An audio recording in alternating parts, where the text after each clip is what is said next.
অনির্বাণ কথা।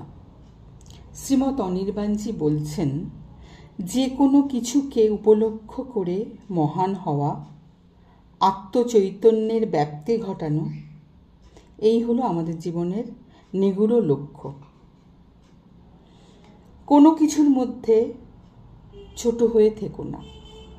আনন্দের এতটুকু উপলক্ষ যদি ঘটে, অন্তরের প্রশান্ত প্রসন্নতা দিয়ে তাকে আনন্দের মতো মহান করে তুলো। বেদনারও যদি উপলক্ষ ঘটে, তাকে অবলম্বন করেই নিজের আত্মচৈতন্যের দীপ্তিকে আরও উজ্জ্বল করে তুলে ধরো। এমনি করে আনন্দে বেদনায়, লাভ ক্ষতিতে, জয়ে পরাজয়ে অমিতা হয়েও। কোনো কিছুই যেন তোমাকে মৃত, সীমিত, সংকীর্ণ না করে। এই বৃহৎ হবার সাধনাই জীবন সাধনা। এ কথা সব সময় মনে রেখো।